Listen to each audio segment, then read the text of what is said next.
বাংলাদেশি পণ্যে যুক্তরাষ্ট্রের ৩৭% শুল্ক আরোপ, বেড়েছে ২২ ভাগ, সর্বোচ্চ বেড়েছে কম্বোডিয়ায়।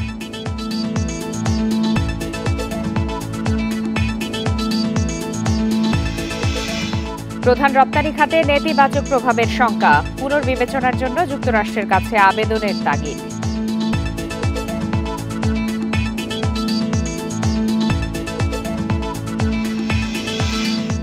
ট্রাম্পের উপর ক্ষুব্ধ ইইউ, কানাডা, জাপান ও অস্ট্রেলিয়া, কঠোর পাল্টা পদক্ষেপের হুমকি নেতাদের।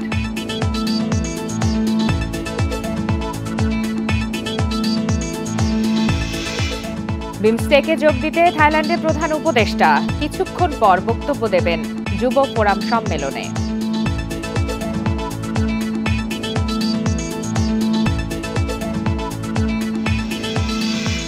রাজধানীর বনশ্রীতে নারী সাংবাদিক হেনস্থায় মামলা দায়ের, মূল আসামি জিসান সহ ৩ জনকে গ্রেপ্তার। বান্ডেল থাকলে প্রতি সেনমানিতে টাকা বাঁচবে। বিকাশ সেনমানি বান্ডেল কিনে জিতুন প্রতি লেনদেনে। বিরতিহীন ১ ঘন্টার সংবাদ দুপুরে সবাইকে আমন্ত্রণ জানাচ্ছি আমি ফারহানা লোপা। এতক্ষণ শিরোনাম জানাচ্ছিলাম, এবার বিস্তারিত। বাংলাদেশি পণ্যে যুক্তরাষ্ট্রের শুল্ক বেড়ে এখন ৩৭%, যা আগে ছিল গড়ে ১৫ ভাগ। এছাড়া তালিকায় আছে ভারত, পাকিস্তান, চীন, থাইল্যান্ড ও তাইওয়ান সহ এশিয়ার বিভিন্ন দেশ। শুল্কভুক্ত যুক্তরাজ্য ও ইইউ। মার্কিন আমদানি কর থেকে বাদ যায়নি ঘনিষ্ঠ মিত্র ইসরায়েলও। তবে সর্বাধিক শুল্ক গুনবে কম্বোডিয়া, যথাক্রমে কার্যকর হতে যাচ্ছে ৩, ৫ ও ৯ এপ্রিল থেকে। বিশ্ব বাণিজ্যে শুল্কের ছড়ি ঘোরাচ্ছেন মার্কিন প্রেসিডেন্ট ডোনাল্ড ট্রাম্প। তার অভিযোগ, মিত্রসহ প্রায় সব দেশই নিয়েছে অন্যায্য সুবিধা, আর বিনিময়ে যুক্তরাষ্ট্র পেয়েছে মার্কিন পণ্যে উচ্চ শুল্ক। তাই এবার রিপাবলিকান প্রেসিডেন্ট হাঁটা ধরেছেন পাল্টা শুল্ক নীতির পথে। বাংলাদেশি পণ্যে এখন যুক্তরাষ্ট্রের শুল্ক বেড়ে ৩৭%। যদিও পণ্যভেদে ঢাকার পণ্যে ওয়াশিংটনের আমদানি কর ছিল গড়ে ১৫ ভাগ, আর মার্কিন পণ্যে বাংলাদেশি শুল্ক ছিল ৭৪%। বাংলাদেশের তৈরি পোশাকের বৃহত্তর বাজার যুক্তরাষ্ট্র। দেশটিতে বছরে ঢাকার রপ্তানি মূল্য ছাড়ায় প্রায় $৮০০ কোটি। হোয়াইট হাউসের প্রকাশিত নতুন তালিকায় আছে ভারত, পাকিস্তান ও চীন সহ এশিয়ার বিভিন্ন দেশ। পণ্য রপ্তানিতে দিল্লি ২৬, ইসলামাবাদ ২৯ ও বেইজিং গুনবে ৩৪% শুল্ক। জাপানের ২৪, দক্ষিণ কোরিয়ার ২৫ ও শ্রীলঙ্কার আমদানি কর ৪৪%। শুল্কভুক্ত থাইল্যান্ড, মালয়েশিয়া ও ইন্দোনেশিয়াও। এশিয়ায় সর্বাধিক শুল্ক গুনবে ভিয়েতনাম, যা পরিমাণে ৪৬ ভাগ। মার্কিন প্রেসিডেন্ট মূলত সব দেশের ওপরই দিয়েছেন ১০% শুল্ক। এই তালিকায় আছে যুক্তরাজ্য, সিঙ্গাপুর, অস্ট্রেলিয়া, তুরস্ক, সৌদি আরব ও সংযুক্ত আরব আমিরাত সহ ১১টি দেশ। আর তা কার্যকর হচ্ছে ৫ এপ্রিল থেকে। সবচেয়ে বেশি শুল্ক গুনবে কম্বোডিয়া ৪৯%। আমদানি কর থেকে ছাড় পায়নি মিত্রদেশগুলো। গাজায় গণহত্যা চালানো ইসরায়েলের পণ্যে ১৭% শুল্ক আরোপ করেছেন মার্কিন প্রেসিডেন্ট। ইইউর ক্ষেত্রে এই পরিমাণ বেড়ে দাঁড়াবে ২০%, আর তাইওয়ানকে গুনতে হবে ৩২ ভাগ। তবে নতুন শুল্ক তালিকায় ছিল না কানাডা, মেক্সিকোর নাম। এছাড়া বিদেশে তৈরি সকল গাড়ির যন্ত্রাংশে থাকছে ২৫% শুল্ক। আগেই ঘোষণা দেয়া লিবারেশন ডে ট্যারিফের অংশ হিসেবে পাল্টা শুল্ক আরোপ করেন ডোনাল্ড ট্রাম্প। যথাক্রমে কার্যকর হতে যাচ্ছে ৩ ও ৯ এপ্রিল মধ্যরাত থেকে। আত্মজ রহমান, ইন্ডিপেন্ডেন্ট নিউজ। মার্কিন প্রেসিডেন্ট ডোনাল্ড ট্রাম্পের শুল্ক ঝড়ে এবার বিশ্বের কয়েক ডজন দেশ। বাংলাদেশের পণ্যে ৩৭ ভাগ শুল্ক আরোপের ঘোষণা এসেছে। এতে পোশাকের বড় বাজারটিতে রপ্তানি ক্ষতিগ্রস্ত হতে পারে বলে শঙ্কা অর্থনীতিবিদদের। ব্যবসায়ীরা বলছেন, প্রতিযোগী দেশগুলোর ওপরও শুল্ক চাপ বেড়েছে, যা কিছুটা স্বস্তির। তাদের মতে সরকারি নীতি সহায়তা পেলে চ্যালেঞ্জ মোকাবেলা করা সম্ভব হবে। বাংলাদেশের পোশাকের একক বাজার হিসেবে যুক্তরাষ্ট্র সবচেয়ে বড়। গত অর্থবছরে দেশটিতে $৭৩৪ কোটি পোশাক রপ্তানি হয়, যা দেশটির পোশাক বাজারের ৯.৩ ভাগ। এতদিন বাংলাদেশি পণ্যে মার্কিন প্রশাসন ১৫ ভাগ শুল্ক আদায় করত। বুধবার ঘোষিত শুল্ক নীতিতে যা বেড়ে দাঁড়াচ্ছে ৩৭ ভাগে। এতে বাংলাদেশের প্রধান রপ্তানি খাতে নেতিবাচক প্রভাব পড়তে পারে বলে মনে করেন বিশ্লেষকরা। তাদের মতে বাড়তি শুল্কারোপের ফলে মার্কিন ক্রেতাদের বেশি দামে পোশাক কিনতে হবে, ফলে মূল্যস্ফীতির কবলে বাজারে মন্দার শঙ্কা রয়েছে। ভোক্তার যদি পারচেজিং ক্যাপাসিটি কমে যায় তাহলে এক ধরনের যেটা হয় অর্থনীতি স্রোত হয়ে যাবে, প্রবৃদ্ধি স্রোত হয়ে গেলে কনজিউমার যদি কম কেনেন তাহলে কিন্তু আমাদের রপ্তানি কিন্তু স্রোত হয়ে যাবে। সুতরাং একটা ইমিডিয়েট আশঙ্কা হচ্ছে এই শুল্কের কারণে আমাদের মার্কিন যুক্তরাষ্ট্রে আমাদের রপ্তানিতে এর একটা নেতিবাচক প্রভাব, সামগ্রিকভাবে আমাদের রপ্তানিতে এর একটা নেতিবাচক প্রভাব পড়তে পারে। তবে মার্কিন বাজারে চীন, ভিয়েতনাম, ভারত, পাকিস্তান সহ প্রতিযোগী দেশগুলোকেও বাড়তি শুল্ক দিতে হবে। তাই সামনের দিনগুলোতে বাজারটির গতি প্রকৃতি বুঝতে আরও সময় লাগবে বলে মনে করেন পোশাক শিল্পের ব্যবসায়ীরা। তাদের মতে এক্ষেত্রে সরকার ও ব্যবসায়ীদের নিবিড়ভাবে কাজ করতে হবে। কিছু অর্ডার আমাদের ওইখান থেকে বাংলাদেশ থেকে ইন্ডিয়াতে যাবে, আমরা আবার চায়না থেকে অ্যারাউন্ড প্রায় 14-15% ট্যারিফ এগিয়ে থাকবো, ভিয়েতনাম থেকে এগিয়ে থাকবো। ফলে ভিয়েতনাম, চায়নার কিছু অর্ডার আমাদের এখানে আসবে। ফলে ওভারঅল সিচুয়েশনগুলো শিফটিংটা যদি নাকি আমরা সরকারের সাপোর্ট নিয়ে, নীতিগত সাপোর্ট নিয়ে যদি আমরা হ্যান্ডেল করতে পারি, তাহলে আমি মনে করি ইন দ্য লং টার্ম আমরা আসলে বেশি বেনিফিট হব তুলনামূলকভাবে অন্য দেশের তুলনায়। যুক্তরাষ্ট্রে বছরে মোট $850 কোটি পণ্য রপ্তানির বিপরীতে বাংলাদেশ যে $200 কোটি আমদানি করে তার বেশিরভাগই শুল্কমুক্ত। বিষয়টি জোরালোভাবে মার্কিন প্রশাসনের সামনে তুলে ধরার দাবি রপ্তানিকারকদের। Hari Saha, independent news, Dhaka. এদিকে যুক্তরাষ্ট্র থেকে আমদানি করা পণ্যের ওপর শুল্ক পুনর্বিবেচনা করছে সরকার। সকালে এক ফেসবুক পোস্টে একথা জানান প্রধান উপদেষ্টার প্রেস সচিব শফিকুল আলম। তিনি জানান, জাতীয় রাজস্ব বোর্ড শুল্ক যৌক্তিকীকরণের পথগুলো দ্রুত চিহ্নিত করছে।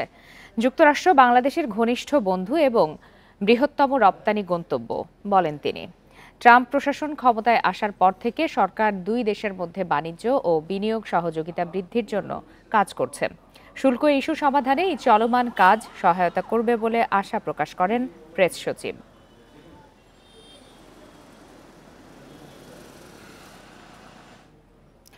মার্কিন প্রেসিডেন্টের পাল্টাপাল্টি শুল্কারোপের ঘোষণায় ক্ষুব্ধ প্রতিক্রিয়া জানিয়েছে ইইউ, কানাডা, জাপান, অস্ট্রেলিয়া সহ ক্ষতিগ্রস্ত দেশগুলো।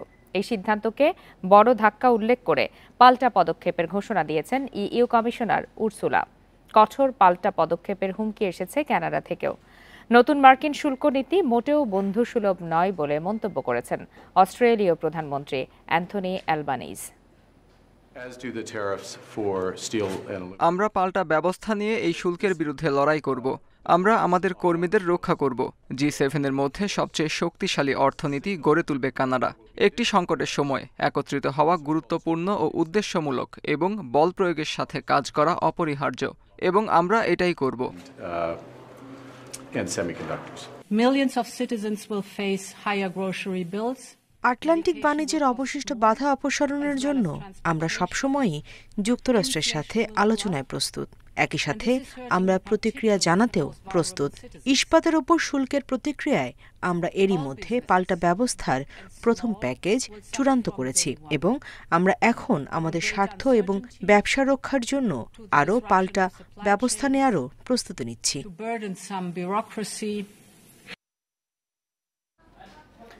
ট্রাম্পের শুল্ক নীতির বিষয়ে আরও বিস্তারিত আলোচনা করতে এই মুহূর্তে রাজধানীর পূর্বাচল থেকে আমাদের সঙ্গে যোগ দিয়েছেন সেন্টার ফর পলিসি ডায়ালগ সিপিডির গবেষণা পরিচালক খন্দকার গোলাম মোয়াজ্জেম।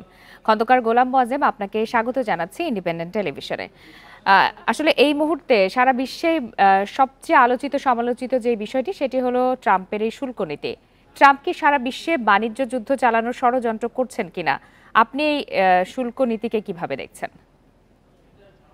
দেখুন, যে ধরনের শুল্ক নীতি মার্কিন প্রশাসন থেকে নেওয়া হয়েছে সেটা ডব্লিউটিওর নীতি পরিপন্থী, এবং এর ফলে যেটি হবে যে বিশ্বব্যাপী এক ধরনের বাণিজ্যের ক্ষেত্রে বৈশ্বিক সাপ্লাই চেনগুলোতে এবং বিশ্বব্যাপী এর ফলে একটা বাণিজ্যের ক্ষেত্রে অস্থিরতা তৈরি হবে, এবং এর কারণে মার্কিন যুক্তরাষ্ট্রে উচ্চ মূল্যস্ফীতি যেমন আশঙ্কা রয়েছে, এবং বিশ্বব্যাপী এর কারণে এক ধরনের গ্লোবাল ইকোনমিক স্লোডাউন, অর্থাৎ ইকোনমিগুলো স্রোত বা মন্থর হয়ে যেতে পারে। তো আমাদের মতো যারা উদীয়মান অর্থনীতির দেশ, বিকাশমান অর্থনীতির দেশ, তারাই এই ধরনের শুল্ক নীতির কারণে সবচেয়ে বেশি ক্ষতিগ্রস্ত হব। শুরুতে আমাদের কাছে মনে হচ্ছিল যে হ্যাঁ, উন্নয়নশীল দেশগুলো বা যাদের সাথে তাদের রাজনৈতিক বা সামরিক এক ধরনের চ্যালেঞ্জ রয়েছে তাদেরকেই হয়তো তারা বিবেচনা করবে, কিন্তু আজকে যেটি দাঁড়িয়েছে যে তারা এক ধরনের মার্কেন্টাইলিস্ট অ্যাটিটিউড থেকে সমগ্র বিশ্বব্যাপী প্রায় 170টির মতো দেশে তারা বিভিন্ন মাত্রায় এই শুল্কগুলো আরোপ করেছে, যেটা আসলে বৈশ্বিক যে বাণিজ্য কাঠামো বা বৈশ্বিক যে বাণিজ্য নীতি, সেই নীতির আসলে অনেক ক্ষেত্রে এটি পরিপন্থী।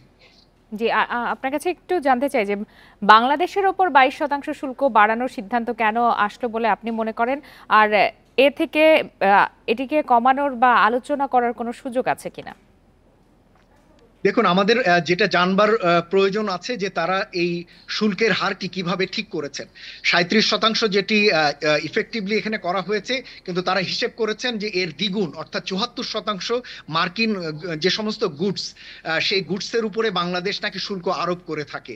তো এই 74% শুল্কের যে হিসেবটি তারা দিচ্ছেন, এটি আমাদের কাছে ঠিক পরিষ্কার না তারা কোন রেটটিকে বিবেচনায় নিয়েছেন। দেখুন, ট্যারিফের ক্ষেত্রে সাধারণত 3টি রেট রয়েছে। একটি হচ্ছে বাউন্ড ট্যারিফ, যেটা সর্বোচ্চ মাত্রা, আরেকটি হলো MFN ট্যারিফ, এবং আরেকটি হলো ইফেক্টিভ ট্যারিফ। তো আমাদের কাছে কেন জানি মনে হচ্ছে যে তারা বাউন্ড ট্যারিফ, যেটি সর্বোচ্চ যে মাত্রা একটি দেশ করতে পারে, সেটিকে বিবেচনায় নিয়েছেন।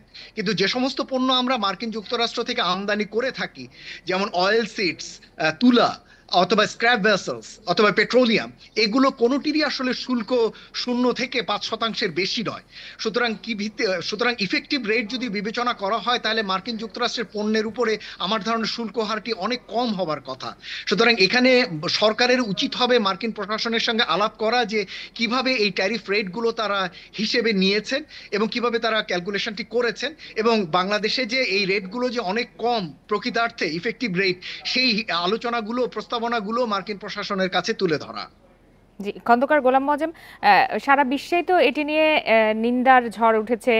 কানাডা, ইউরোপ, ইউ সব জায়গা থেকেই প্রতিবাদের মতো কথা আসছে এবং তারা পাল্টা শুল্ক আরোপের কথাও বলছেন।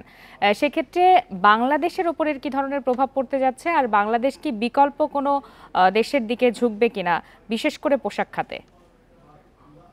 দেখুন, বাংলাদেশের ক্ষেত্রে যেটি হবে, যেহেতু অন্যান্য দেশগুলোতেও সমভাবে বা কাছাকাছি হারে শুল্ক আরোপ হয়েছে, সুতরাং সেই অর্থে বাংলাদেশ যে অনেক বেশি অ্যাডভান্টেজেস রয়েছে, যেমন ভিয়েতনামের ক্ষেত্রে কিছুটা অ্যাডভান্টেজেস পজিশনে আছে, আবার চীনের ক্ষেত্রে ডিসঅ্যাডভান্টেজ পজিশনে রয়েছে, ভারতের ক্ষেত্রে ডিসঅ্যাডভান্টেজ পজিশনে রয়েছে, এরকম বিভিন্ন মুখী অবস্থা রয়েছে। তবে যেটি দাঁড়াবে সেটা হলো এই উচ্চ শুল্কের কারণে মার্কিন ভোক্তারা যেহেতু পণ্য কম ক্রয় করবেন, তার ফলে যেটা হবে, আমাদের দেশগুলো থেকে রপ্তানিকৃত পণ্য সেখানে কম বিক্রি হবে, ফলে আমাদের এখানে তার একটা নেতিবাচক প্রভাব পড়তে পারে রপ্তানির ক্ষেত্রে। বিশেষত এই উচ্চ শুল্কের চাপটি যতটা সম্ভব ভোক্তার দিকে কম রাখা যায়, ততই হয়তো ভোক্তা পণ্য ক্রয় অব্যাহত রাখবেন। কিন্তু ওই এই উচ্চ শুল্কটি তাহলে আমাদের দিকে বায়ারদের এবং সাপ্লায়ারদেরকে সেটি ভাগাভাগি করে নিতে হবে। আমি জানি না যে আমাদের এখানে বায়াররা কতটা সেটা নিজেরাই দায়িত্বটুকু নেবেন এই উচ্চ শুল্কের, এবং সাপ্লায়াররা কতটা নেয়ার মতো অবস্থায় রয়েছেন। বিশেষত ক্ষুদ্র মাঝারি উদ্যোক্তারা মোটেই এই বাড়তি শুল্কটি দেওয়ার মতো অবস্থায় নেই। সুতরাং একটা আশঙ্কা হচ্ছে আমাদের এখান থেকে সামগ্রিকভাবে রপ্তানিতে এর একটা স্রোত প্রবৃদ্ধি হতে পারে বা নেতিবাচক প্রবৃদ্ধি হতে পারে কোনো কোনো পণ্যের ক্ষেত্রে, এবং আরেকটি হতে পারে ক্ষুদ্র মাঝারি উদ্যোক্তা যারা রপ্তানি করে থাকেন মার্কিন বাজারে, তারা হয়তো এই পরিস্থিতিতে কিছুটা নেতিবাচক প্রভাবের মধ্যে পড়বেন, এবং সেই জায়গাটি আমার মনে হয় এখানে নজরে রাখা দরকার আছে। সেক্ষেত্রে এই যে নেতিবাচক প্রভাবগুলো পড়ার আশঙ্কা রয়ে গেছে, এই নেতিবাচক প্রভাবগুলো বাংলাদেশ কিভাবে মোকাবেলা করবে বলে আপনার পরামর্শ? দেখুন, আমরা শুনতে পেলাম আপনার রিপোর্ট থেকে যে প্রেস সচিব বলেছেন যে বাংলাদেশ রেসিপ্রোকাল ট্যারিফের বিষয়টি বিবেচনা করে তারাও ট্যারিফগুলো কমিয়ে আনবেন মার্কিন গুডসগুলোর উপরে। কিন্তু মনে রাখা দরকার, মার্কিন যুক্তরাষ্ট্রের উপর থেকে ট্যারিফ কমিয়ে আনলেই যে মার্কিন যুক্তরাষ্ট্র থেকে আমাদের আমদানি বেড়ে যাবে তা কিন্তু না। আমাদের স্ক্র্যাপ ভেসেলস, অয়েল সিডস, তুলা অথবা কেমিক্যালস অথবা পেট্রোলিয়াম, এগুলো কিন্তু বিকল্প অন্যান্য দেশ থেকেও কিন্তু আমরা আমদানি করে থাকি। সুতরাং যেখানে আমাদের ব্যবসায়ীদের সুবিধা হয়, তারা সেই দেশ থেকে আমদানি করে আনে। সুতরাং শুল্ক কমালেই যে আমরা ওই দেশ থেকে বেশি আমদানি করবো এবং তার ফলে উভয় দেশের মধ্যে প্রায় $8 বিলিয়ন যে বাণিজ্য ঘাটতি রয়েছে সেটা অনেক কমে আসবে, তা আমার মনে হয় না। সুতরাং সেই জায়গায় ঘাটতিটা থেকেই যাবে। আরেকটি জিনিস মনে রাখা দরকার যে শুল্ক কমানোর, এই যে দেশভিত্তিক শুল্ক কমানোর কিন্তু WTO নীতির পরিপন্থী হবে। তার কারণে যদি আমি মার্কিন যুক্তরাষ্ট্রের কাছ থেকে অয়েল সিডসের উপরে ডিউটি কমাই, তাহলে কিন্তু ব্রাজিল তার অয়েল সিডস যেটা বাংলাদেশে রপ্তানি করে, সে বলবে যে তাহলে আমার অয়েল সিডসের উপর তুমি কেন শুল্ক কমাবে না? সেক্ষেত্রে সে কিন্তু ডাব্লিউটিওতে কেস করতে পারে বাংলাদেশের বিরুদ্ধে যে বাংলাদেশ মার্কিন যুক্তরাষ্ট্রকে যে সুবিধা দিচ্ছে ব্রাজিলকে সেই সুবিধা সে দিচ্ছে না। একটু সংক্ষেপে একটু বলবেন যে এই যে শুল্ক আরোপ করলো ট্রাম্প প্রশাসন, সেক্ষেত্রে কি কোনো দেশের ডাব্লিউটিওতে অভিযোগ করার সুযোগ রয়েছে কিনা, খুব সংক্ষেপে যদি একটু বলেন। আমার মনে হয় যে হ্যাঁ, এখানে ইতিমধ্যেই বিভিন্ন ক্ষেত্রে ডাব্লিউটিওতে এই বিষয়গুলো নিয়ে আলাপ আলোচনা করার সুযোগ রয়েছে, ডিসপিউট সেটেলমেন্টে এগুলো নিয়ে আলাপ আলোচনা করার সুযোগ রয়েছে। খন্দকার গোলাম মোয়াজ্জেম, আপনাকে অসংখ্য ধন্যবাদ আমাদেরকে সময় দেওয়ার জন্য। বিমস্টেক সম্মেলনে যোগ দিতে থাইল্যান্ডের ব্যাংককে পৌঁছেছেন প্রধান উপদেষ্টা প্রফেসর মোহাম্মদ ইউনূস। তাকে বহনকারী বিমানের একটি ফ্লাইট স্থানীয় সময় বেলা 12টায় ব্যাংককে অবতরণ করে। সুবর্ণভূমি আন্তর্জাতিক বিমানবন্দরে প্রধান উপদেষ্টাকে অভ্যর্থনা জানান থাইল্যান্ডের মন্ত্রী জিরামপ্রান সিন্দোপরি। এর আগে সকাল 9টার দিকে শাহজালাল বিমানবন্দর থেকে থাইল্যান্ডের পথে যাত্রা করেন প্রধান উপদেষ্টা। প্রেস উইং জানিয়েছে, বিমস্টেক সদস্য রাষ্ট্রগুলোর নেতাদের সঙ্গে দ্বিপাক্ষিক বৈঠক করবেন প্রধান উপদেষ্টা। এছাড়া সম্মেলনের সময় দুটি সমঝোতা স্মারক সই অনুষ্ঠানে উপস্থিত থাকবেন তিনি। 4 এপ্রিল প্রধান উপদেষ্টা অধ্যাপক ইউনূস আনুষ্ঠানিকভাবে বিমস্টেকের চেয়ারম্যান হিসাবে দায়িত্ব নেবেন।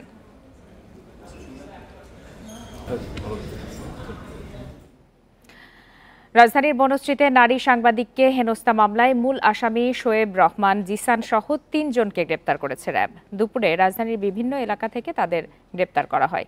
গ্রেপ্তারকৃতরা হলেন শোয়েব রহমান জিসান, রাইসুল ইসলাম ও কাউসার হোসেন। তাদেরকে রামপুরা থানায় হস্তান্তর করেছে র্যাব। এর আগে বুধবার রাতে বনশ্রীতে নিজ বাসার কাছে বখাটেদের হাতে ইভটিজিংয়ের শিকার হন ইংরেজি দৈনিক নিউ এজ পত্রিকার সাংবাদিক রাফিয়া তামান্না। ইভটিজিংয়ের প্রতিবাদ করায় তার ভাইকে মারধর করে বখাটেরা। এর প্রতিবাদ করায় বখাটেরা রাফিয়ার ছোট ভাইকে মারধর করে। ভাইকে বাঁচাতে গেলে তামান্নার ওপর হামলা হয়। গতরাতে রামপুরা থানায় মামলা করেন হামলার শিকার ওই নারী সাংবাদিক।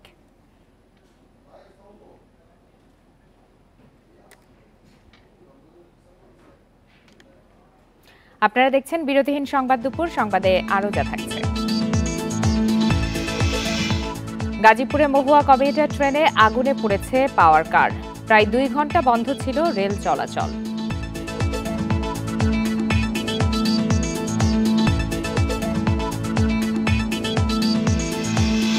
মিরপুর চিড়িয়াখানায় আজও দর্শনার্থীদের ভিড়। পরিবার পরিজন নিয়ে পার্কে ঘুরে বেড়াচ্ছে ঢাকাবাসী।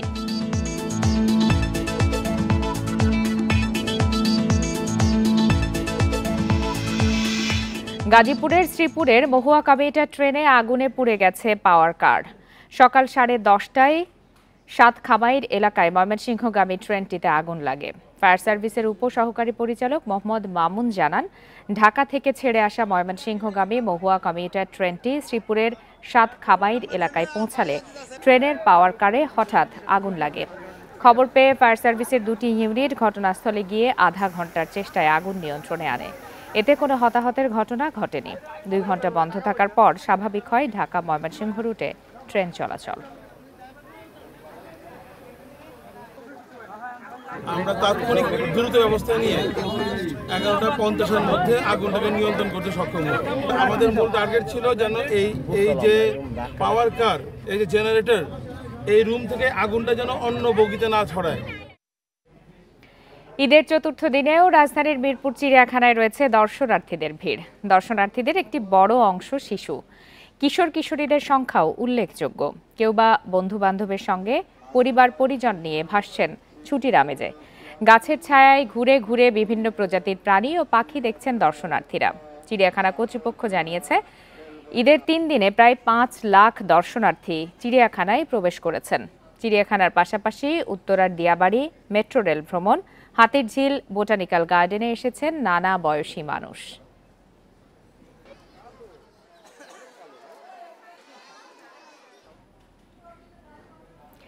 ঈদ বিনোদনের আরো খবর জানাতে এই মুহূর্তে মিরপুর চিড়িয়াখানা থেকে যোগ দিয়েছেন সহকর্মী শাহাদাত স্বপন। সরাসরি চলে যাচ্ছে তার কাছে।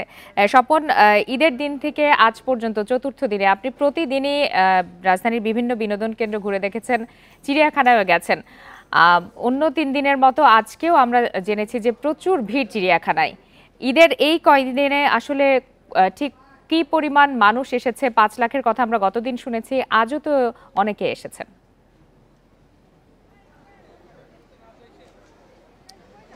হ্যাঁ নিশ্চয়ই, যে হিসাব আসলে আমরা সকালে যেটি বলেছিলাম 5 লাখের কথা, আপনি পেছনের অবস্থাটা দেখেন, যতদূর চোখ যায় ততদূরই কিন্তু মানুষ হেঁটে বেড়াচ্ছে এবং সকাল থেকে এই একই দৃশ্য কিন্তু এখানে বিস্তীর্ণ এরিয়া জুড়ে এইভাবে মানুষ ঘুরে বেড়াচ্ছে।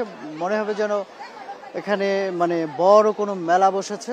আসলে পরিস্থিতিটা সেরকম, মেলার চেয়েও আরো বেশি, কারণ এটার অনেক একর জমি নিয়ে যে চিড়িয়াখানাটা এবং গাছগাছালিতে পরিপূর্ণ। তবে এত গাছগাছালি থাকার পরেও কিন্তু এখানে আপনি দেখতে পাচ্ছেন যে হয়তো ক্যামেরা এত ধরা পড়ছে না, প্রচুর ধুলা কিন্তু, কারণ মানুষের পদচারণা এত বেশি। আর শুকনো মৌসুম হওয়াতে বৃষ্টিও হচ্ছে না, ঘাসও তেমন একটা নেই, সবকিছু মিলে পরিস্থিতিটা আরো অনেক সুন্দর হতে পারতো, কিন্তু সেই পরিস্থিতিটা নেই ধুলার জন্য মানুষ আসলে নাকাল হয়ে গেছে চিড়িয়াখানায়। যাই হোক, তারপরেও তারা যে উদ্দেশ্য নিয়ে এখানে এসেছেন, শিশুদের নিয়ে বিশেষ করে বা পরিবারের সদস্যদের নিয়ে বিভিন্ন বিচিত্র প্রাণী দেখার জন্য, যেমন আমরা এখন আছি জিরাফের কাছাকাছি, এবং এখানে আরো বিভিন্ন জাতের ঘোড়া এবং হরিণ আছে যেগুলি বিরল প্রজাতির, যেগুলি আফ্রিকা বা অস্ট্রেলিয়া বা ইউরোপের বিভিন্ন অঞ্চল থেকে যেগুলোকে এখানে সংগ্রহ করা হয়েছে। এসব প্রাণীর প্রতি তো মানুষের আকর্ষণ আছে, এর পাশাপাশি বাঘ, সিংহ সহ অন্যান্য যেসব কুমির, সব খাঁচাতেই কিন্তু একই রকম অবস্থা। আপনি দেখতে পাচ্ছেন, মনে হচ্ছে যেন মিছিল হচ্ছে বা কোথাও একটা বড় জনসভা, সেই জনসভার দিকে মানুষ ধেয়ে চলেছে, এরকম একটা পরিস্থিতি। সব খাঁচাতেই কিন্তু একই পরিস্থিতি। এবং আপনি যেটা বলছিলেন যে দেখতে পাচ্ছি যে আসলে প্রচুর ধুলা এবং অনেক গরমও রয়েছে, সেক্ষেত্রে ঈদ উপলক্ষে এত দর্শনার্থী আসছে, চিড়িয়াখানা কর্তৃপক্ষ কোনো ধরনের উদ্যোগ নিয়েছে কিনা ধুলা কমানোর জন্য?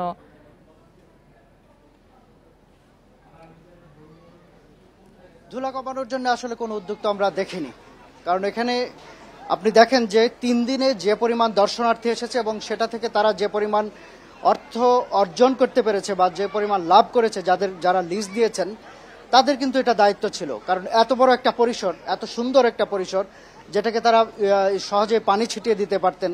কারণ ঈদে এত মানুষের পদচারণা হবে, এটা কিন্তু কোনো আকস্মিক বিষয় না, এটা তাদের জানা বিষয়, কারণ তারা এটা জানেন, অনেকদিন যাবৎ তারা এই চর্চায় আছেন। কাজে এটা তাদের বলা যায় যে এক ধরনের নেগলিজেন্স ছিল, এই জন্যই কিন্তু এত বিপুল সংখ্যক মানুষকে এখানে এসে কিছুটা হতাশা নিয়ে ফিরতে হয়েছে, কিছুটা বিরক্তি নিয়ে ফিরতে হয়েছে, যেটা আরো অনেক সুন্দর হতে পারত। সাদাত স্বপন, আপনাকে অনেক ধন্যবাদ। এদিকে ঈদের চতুর্থ দিনেও দর্শনার্থীদের সমাগমে মুখর দেশের বিভিন্ন পর্যটন কেন্দ্র। পরিবার পরিজন নিয়ে দর্শনীয় স্থানগুলোতে আসছেন ভ্রমণ প্রেমীরা। ঈদের ছুটিতে কুয়াকাটা সমুদ্র সৈকত মুখর দর্শনার্থীদের কোলাহলে। 3 নদীর মোহনা, লেম্বুর বন, শুটকিপল্লী, চর গঙ্গামতি ও কাঁকড়ার চর সহ সব জায়গায় পর্যটকদের ভিড়। সমুদ্র সৈকতে ঢেউয়ে ভিজে উল্লাসে মেতেছেন অনেকেই। খাগড়াছড়ির বিভিন্ন পর্যটন কেন্দ্রে ভিড় করেছেন পর্যটকরা।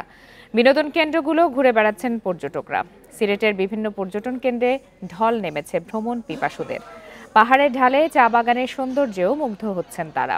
বিনোদন কেন্দ্রগুলোতে নেওয়া হয়েছে বাড়তি নিরাপত্তা ব্যবস্থা।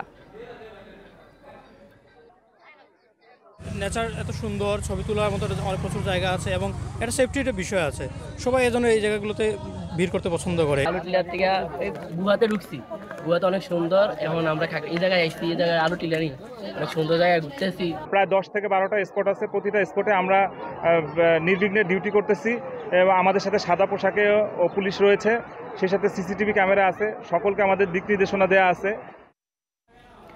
ঈদের ছুটিতে জনপ্রিয় পর্যটন কেন্দ্রের পাশাপাশি দেশের বিভিন্ন প্রত্নতাত্ত্বিক স্থানেও ভিড় করছেন দর্শনার্থীরা। বন্ধু স্বজনদের নিয়ে ভ্রমণ পিপাসুরা যাচ্ছেন বিভিন্ন প্রাচীন পুরাকীর্তি, প্রত্নতাত্ত্বিক নিদর্শন ও জাদুঘরে। ঈদের ছুটিতে ঘুরতে আসা দর্শনার্থীদের নিরাপত্তায় সজাগ ট্যুরিস্ট পুলিশ। ঈদের টানা ছুটিতে দেশের প্রাচীনতম প্রত্নতাত্ত্বিক স্থাপনা বগুড়ার মহাস্থানগড়ে আসছে বিপুল সংখ্যক দর্শনার্থী। দেশের প্রাচীন ইতিহাস আর ঐতিহ্য জানতে জাদুঘরে রাখা হাজারো নিদর্শন ঘুরে দেখছেন তারা। এখানে এসেছি সবার সঙ্গে, আমার খুব ভালো লেগেছে এখানে এসে, যেহেতু আমাদের ইতিহাস ঐতিহ্যের একটি অংশ, তো আরো ভালো লেগেছে এখানে এসে। এবারের ঈদের ছুটিতে 7,000-এর বেশি দর্শনার্থীর আগমন হতে পারে বলছে কর্তৃপক্ষ। ইতিহাস ঐতিহ্য এবং প্রত্নতাত্ত্বিক দিক থেকে খুবই প্রাচীন, সারা বছর এখানে প্রচুর দর্শনার্থী আসে। এছাড়াও 2 ঈদে প্রচুর দর্শনার্থী এই ইতিহাস ঐতিহ্যকে জানার জন্য মহাস্থান ঘরে আসে।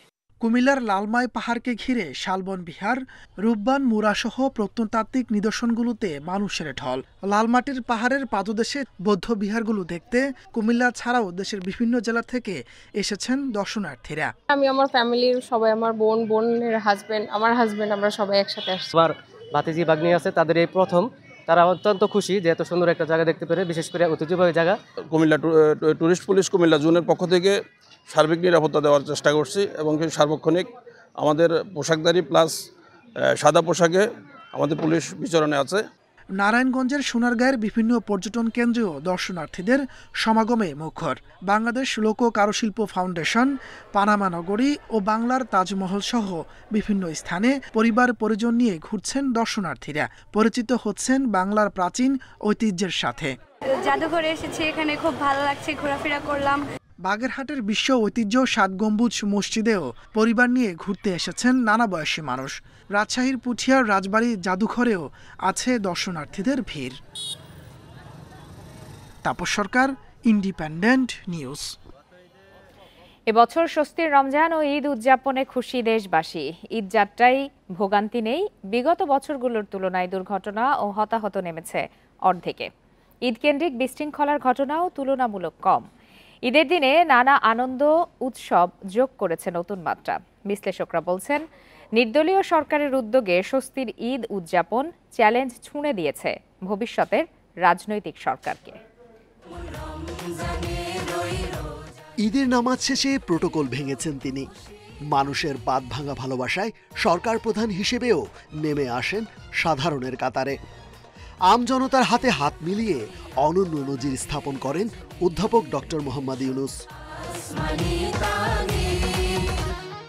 ৫ আগস্টের পর নানা প্রতিবন্ধকতায় বারবার হোঁচট খেয়েছে ডক্টর ইউনূসের অন্তর্বর্তী সরকার। তবে চমক দেখিয়েছে রমজানে দ্রব্যমূল্য নিয়ন্ত্রণ, নিরবচ্ছিন্ন বিদ্যুৎ সরবরাহ আর ঈদযাত্রায় ভোগান্তি কমিয়ে। হ্যাঁ, এবার ঈদ এবং রমজানটা অবশ্যই অনেক স্বস্তির, কারণ আমরা যখন দেখলাম যে রেগুলার হচ্ছে দ্রব্যমূল্যের একটা মনিটরিং ছিল। অবশ্যই স্বস্তির ঈদ, কারণ সব দিক থেকে সমস্ত কিছু স্মুথলি হচ্ছে। স্বস্তির ধারাবাহিকতা ঈদ উদযাপনেও। সড়ক, রেল ও নৌপথের ঈদযাত্রায় ভোগান্তি কম হওয়ায় খুশি যাত্রীরা। আইনশৃঙ্খলা বাহিনী সহ সব কর্তৃপক্ষের সমন্বিত তদারকি বাড়িয়েছে স্বস্তির মাত্রা। যান চলাচলের নিয়ন্ত্রণ খুবই সিস্টেমেটিক লাগছে এবার আমার কাছে, আর সব মিলিয়ে ঈদ আসলে ভালো ছিল। ঈদে যে এবার আমাদের বাড়ি ফেরার যে বিষয়টা ছিল সম্পূর্ণ নিরাপদ ছিল, কোথাও কোনো যানজট ছিল না। অন্যান্য বছরগুলোর তুলনায় এবার ঈদের 3 দিনে সড়ক দুর্ঘটনায় হতাহতের সংখ্যা নেমেছে অর্ধেকে। আমাদের প্রাণহানির সংখ্যা অন্যান্য বছরের প্রায় অর্ধেক বলা চলে। চাঁদাবাজি ও নৈরাজ্য বন্ধ হলে মানুষের হয়রানি বন্ধ হয়ে যায়। এইবারের ঈদ যাত্রা এটি প্রমাণ করেছে। ঈদের নামাজের পরপরই সুলতানি ও মুঘল আমলের ঐতিহ্যে এবারই প্রথম রাজধানীতে 3টি ব্যতিক্রমী ঈদ আনন্দ র্যালি, পাপেট শো আনন্দ মিছিলে বাড়তি আনন্দ যোগ করে। উচ্ছ্বাস ছুঁয়ে গেছে রাজধানী সহ সারা দেশের ঈদ মেলা ও সাংস্কৃতিক অনুষ্ঠানের আয়োজনেও। 15-20 বছর ধরে আমরা এরকম স্বস্তি পাই নাই। এবার যতটুকু স্বস্তির মধ্যে ঈদ করলাম, শান্তি বলেন, সিকিউরিটি বলেন, কোনো ঝামেলা না, দ্রব্যমূল্য নাঙ্গালের ভিতরে। এরকম ঈদ আমি দেখি নাই honestly.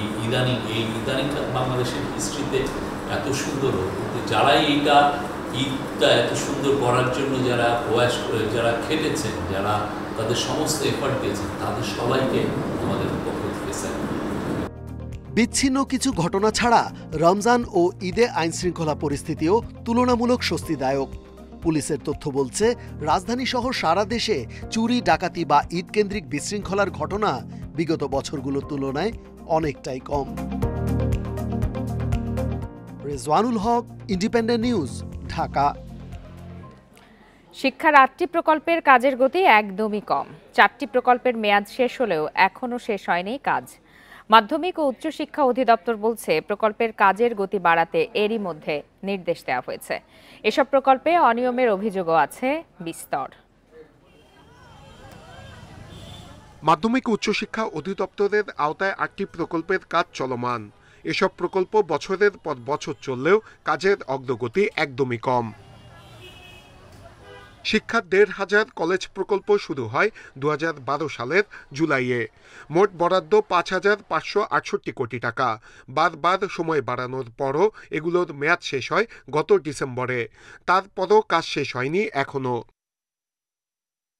Secondary education sector investment programme SESIP প্রকল্পের মেয়াদ ছিল ২০১৪ সালের জুলাই থেকে গত বছরের ডিসেম্বর পর্যন্ত। ৩,৮২৬ কোটি টাকা প্রকল্পের মেয়াদ ডিসেম্বরে শেষ হলেও এখনও কাজ শেষ হয়নি। রাজধানীর পার্শ্ববর্তী এলাকায় 10টি সরকারি মাধ্যমিক বিদ্যালয় স্থাপন প্রকল্পের মেয়াদ শেষ হলেও এখনও শেষ হয়নি কাজ। এরকম প্রায় সবগুলো প্রকল্পের কাজের গতি মন্থর। সেই সঙ্গে অনেক প্রকল্পের বিরুদ্ধে নানা অনিয়মের অভিযোগও আছে। এমনকি অনিয়মের প্রমাণ পাওয়ার পরও তেমন কোনো ব্যবস্থা নেওয়া হয়নি বলছেন শিক্ষা গবেষকরা। এই প্রকল্পগুলো যেভাবে চলছে, এইভাবে প্রকল্প চললে যেটা হবে কি ওই যে বললাম যে কিছু মানুষ উপকৃত হবে, ব্যক্তি স্বার্থ লাভ হবে, কিন্তু সামষ্টিক যেই স্বার্থ, যেই ফল, সেই ফল পেতে আমাদের খুব কষ্ট হবে। মাধ্যমিক ও উচ্চশিক্ষা অধিদপ্তর বলছে 4টি প্রকল্পের মেয়াদ 1 বছর বাড়ানোর প্রস্তাব দেয়া হয়েছে।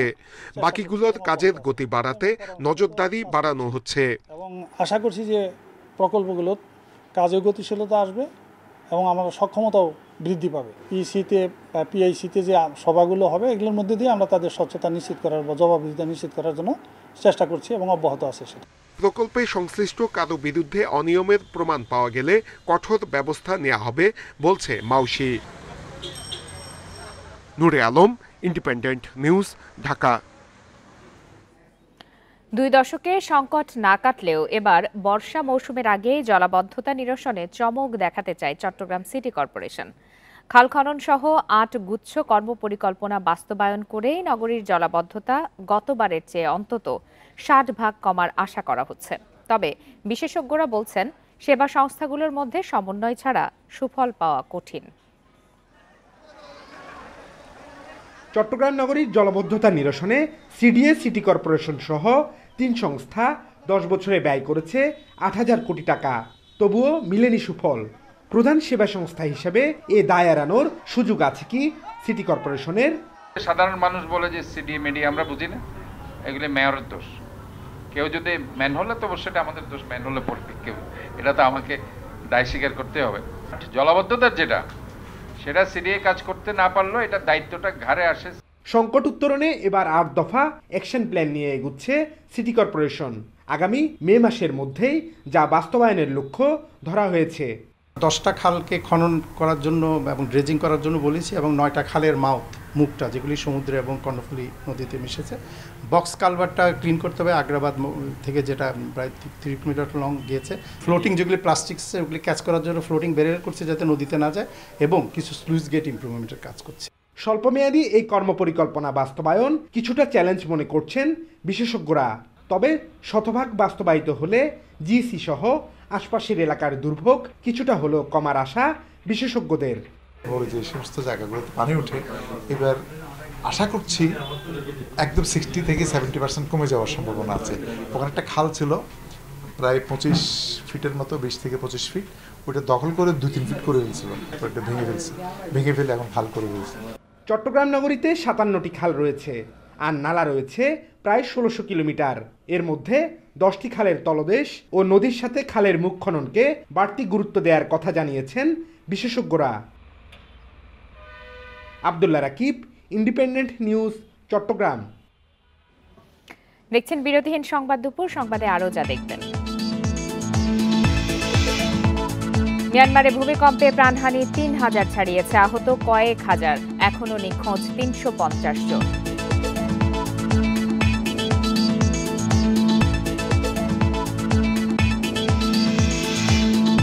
ওডিআই বিশ্বকাপ বাছাই খেলতে পাকিস্তানে নারী ক্রিকেট দল, ম্যাচ বাই ম্যাচ এগোনোর পরিকল্পনা।